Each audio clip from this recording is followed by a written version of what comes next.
Vision Australia Radio is extremely important for those people who have a lived experience of blindness or low vision, but also people who may have a print handicap. Part of the reason why I think we wanted to sort of do the program, because we wanted to get what's happening here in Adelaide out to blind and vision impaired people. Something for us to do too. I mean, we're fairly busy, but you can only go to coffee so many times, and you want to do something constructive.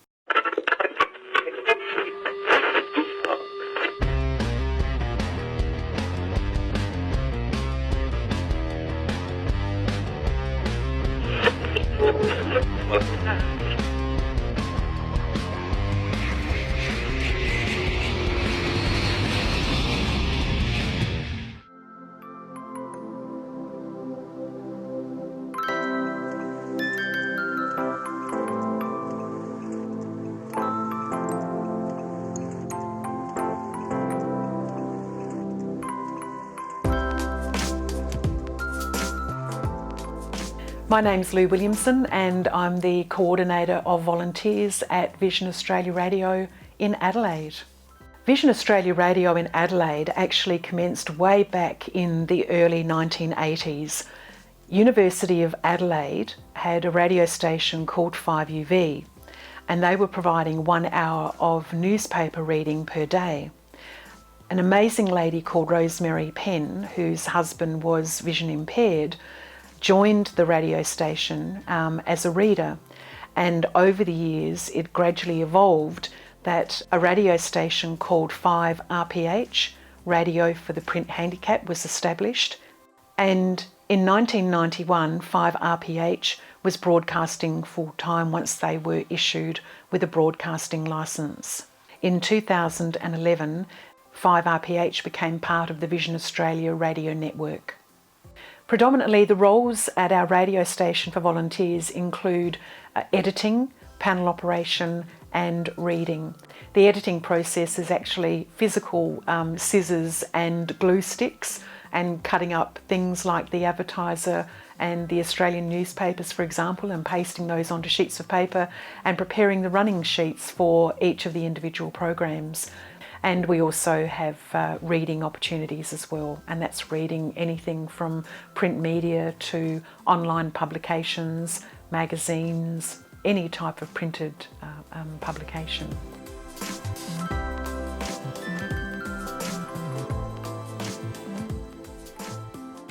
I've volunteered in various different roles most of my adult life. I hadn't done anything for a little while and I was looking for something. So I went online and came across Vision Australia Radio.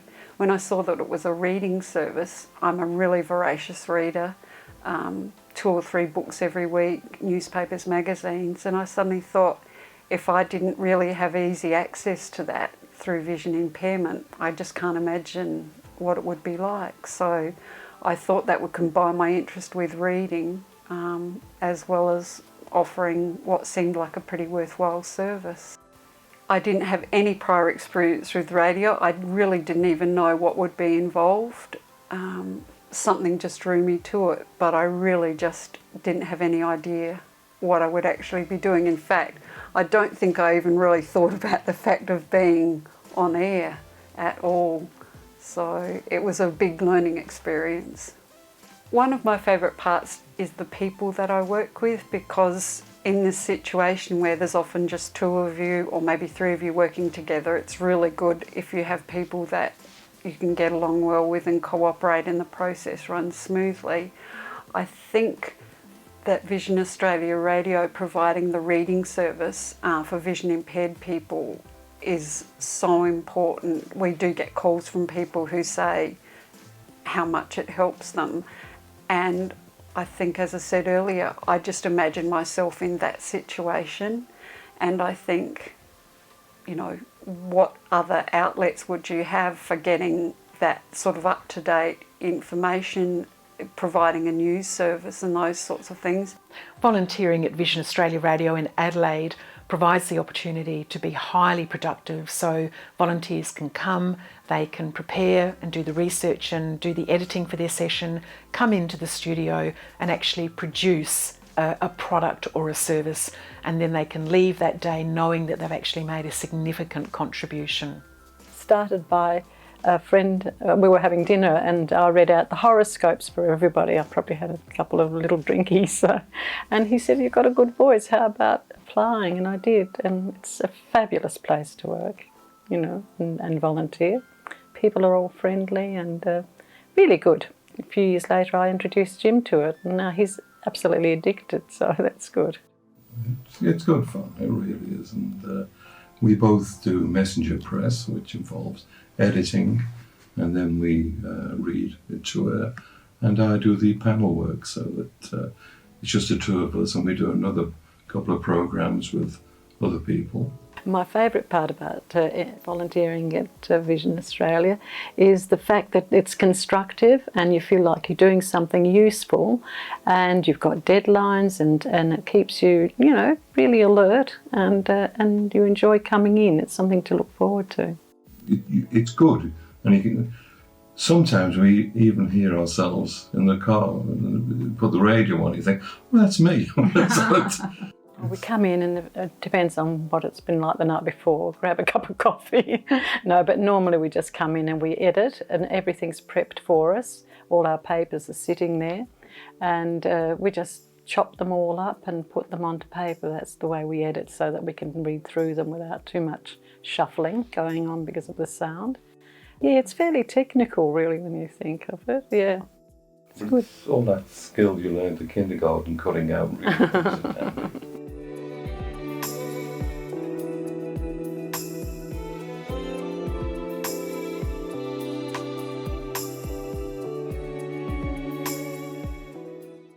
Part of volunteering is social inclusion and being part of a community or family, and I like to think that our volunteers consider coming here to Vision Australia Radio in Adelaide as being part of a family, providing a really important service to the community.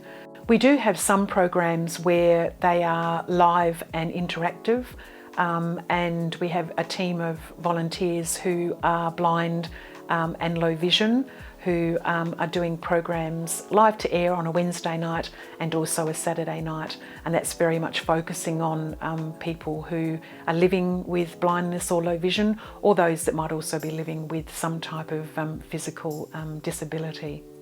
It's a really great camaraderie that we all share. We have a common interest in radio, a common love for radio, but also other interests that we can chat about other than radio, so it's a win-win all round. We're able to talk about the agencies that provide services to blind and vision impaired people, and give the people an opportunity to get to know what they're doing, what's new in technology, what's new in services, what's new in activities that blind and vision impaired people can participate in.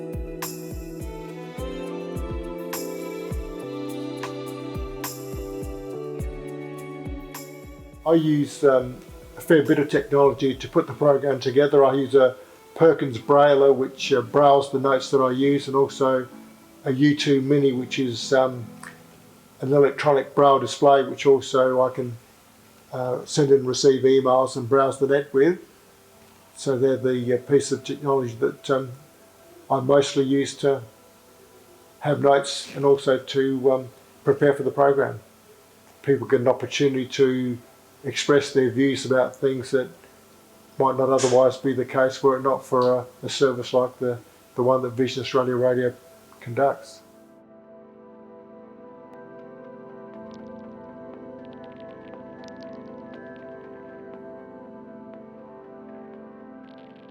Our volunteer workforce are a really interesting group of people. Obviously, they're committed to volunteering, and quite often volunteers will need to have some type of connection to a particular organisation that they want to volunteer at. So many may actually be living with blindness or low vision themselves, or they may have a relative or a friend living with blindness or low vision. A friend of mine retired about the same time that I did, and he was saying that he had just started volunteering here, and I said that was really interesting because my father-in-law used to listen to the RPH, as it then was, regularly, because he suffered from glaucoma and was virtually blinded. So I had an empathy with the station, and so I talked the station up from what I knew from my father-in-law. And as you can imagine, a couple of days later I get a phone call from the radio station saying, you might be the sort of person who would be interested in volunteering. And as they say, the rest is history. Never done any radio work before, but I'd always been interested in public speaking, and so therefore it wasn't a frightening experience to me. It was something that came sort of naturally, but I'd never had any experience in it. My role at the station is as a volunteer, and I edit, read and panel operate for pre-recorded programs, and I read and edit for The Australian, which is a live-to-air program. A personal point of view, having worked in an office environment for my working life, that volunteering here works very well for me because it gives a structured lifestyle. When I was working in an office, that I needed to be a certain place at a certain time, and in retirement it can be easy just to drift on from one thing to another, whatever takes your fancy, whereas working here, it's a structured office environment. You know you have to be here at a particular time, and I find it gives me structure. Now, the way I got involved in volunteering here, I think it might depend on who you ask, because my wife was doing reading for what became RPH and Vision Australia Radio. She thinks that I got interested in it because of that, I think. But really, I had a desire to do something in radio all along. I think the reason Vision Australia Radio plays such an important role in the community is, first of all, there's the obvious reason. The obvious reason is there are many people who are vision impaired, and they simply rely on the spoken word to be able to live a relatively normal life and to be able to do some of the things that many of us take for granted. My favourite part about doing this voluntary work is, for a start, it is something consistent. So it's you're able to get into a routine. You are doing what I think is a service to the community. So there are people who rely on what we do, and so therefore that gives it a sense of purpose. And I also really enjoy reading. I'm an ex-teacher. People would say I like the sound of my own voice, which is partly true. Okay, it's probably true. And so therefore, I figure if you're doing something you enjoy and it is providing some benefit to others, then it's something that's worth doing. For a lot of people in the community, accessing the latest information via the radio is really the only way for them to be able to do that. So it actually connects them to what's going on in their local community across South Australia or across the world. Three major groups of listeners to Vision Australia Radio, as I understand it, are A, the sight impaired. Secondly, those that are learning English as a second language, who can actually read along with the reader and therefore improve their English. And I find, because I'm interested in the English language, I find it very interesting to think that maybe I'm helping people improve their English. And then the third one is those that like to work out in their shed and listen to the news without having to actually get the hard copy and read it. There's actually other members of the community who also find what we do useful. One example that comes to mind is like taxi drivers or courier drivers who perhaps don't have a chance to sit down and read the paper, or maybe even magazines or what have you that interest them. Helping the vision impaired and helping people improve their English, I would say, are the two things that I find most, I get the most satisfaction from. If you go and mingle with a group and you hear people say, did you hear in the paper or read in the paper about such and such a person or such and such an activity and so on. Years ago, before there was radio for the print handicap, it was very hard for us to participate in the conversation. Nowadays we've got radio for the print handicap. We can participate in that conversation because we've heard it being read to us on the radio.